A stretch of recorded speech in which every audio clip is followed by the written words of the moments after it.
নতুন বাংলাদেশের স্বপ্ন নিয়ে যাত্রা শুরু করেছিল জাতীয় নাগরিক পার্টি এনসিপি এই বছরের ২৮ ফেব্রুয়ারি। নাহিদ ইসলামের নেতৃত্বে বৈষম্যবিরোধী ছাত্র আন্দোলনের একঝাঁক লড়াকু তরুণ এক ছাতার নিচে সমবেত হয়েছিলেন। লক্ষ্য ছিল পুরনো রাজনীতির জঞ্জাল সাফ করে একটি বৈষম্যহীন নতুন দেশ গড়ে তোলার। কিন্তু দল গঠনের মাত্র ১০ মাস পার হতেই সেই ঐক্যে দেখা দিয়েছে ফাটল।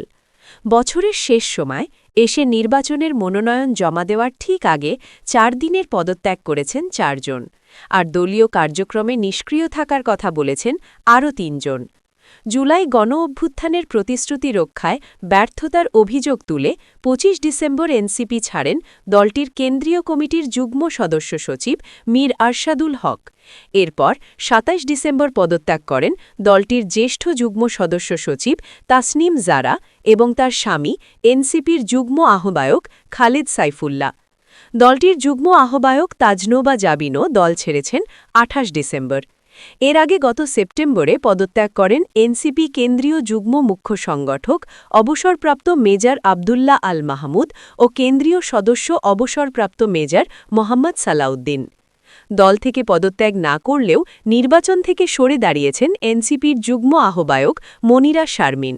নওগাঁ ৫ থেকে নির্বাচনে প্রার্থী হওয়ার কথা জানিয়েছিলেন তিনি, আর মনোনয়নপত্র সংগ্রহ করলেও নির্বাচনে অংশ নেবেন না দলটির কেন্দ্রীয় কমিটির দক্ষিণাঞ্চলের সংগঠক মঞ্জিলা ঝুমা।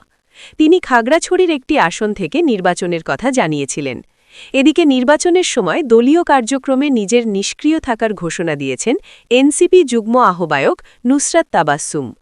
পদত্যাগের সবচেয়ে বড় কারণ হিসেবে সামনে এসেছে জামায়াত ইসলামের সঙ্গে আসন সমঝোতা। দলটির পদত্যাগকারী নেতা ও বিদ্রোহীরা বলছেন এনসিপি প্রথমে নিজের দলের ১২৫ জন প্রার্থীকে প্রাথমিকভাবে সবুজ সংকেত দিয়েছিল। News desk, Feni voice 24।